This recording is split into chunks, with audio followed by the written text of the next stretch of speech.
Ito ma'am yung dar po. Yung difference lang naman nito, dalawa lang naman yung dar na ano eh. Ito lightweight na kumbaga high grade siya. Maganda yung response ng ano or ikot ng dar tsaka bearing.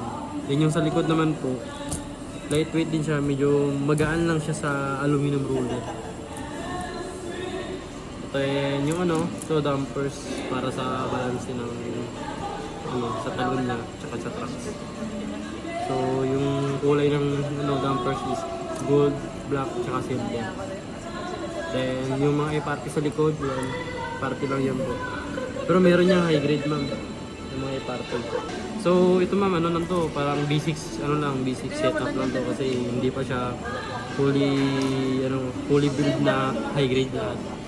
Kumbaga, ano lang siya, nasa 6,000 to 7,000 lang yung pagsisetup. Pero pag high grade naman po lahat, so siguro nasa 10,000 to 11,000. Kasi yung mahal na naman dito, ito, kaya yung mga ganito, mga high grade. Ay yung side. Station yung switch, 4S to chassis. Ikot lang yun ang pag ganito. Yeah. Yun. Okay. Tapos yung pang paghawak niya naman, ganito. Okay.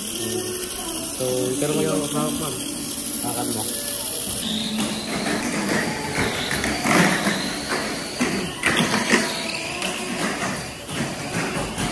Tapos yung lap yan ma'am, dapat 5 laps.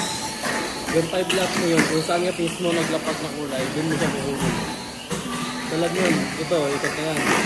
May ano pa, 3 laps na.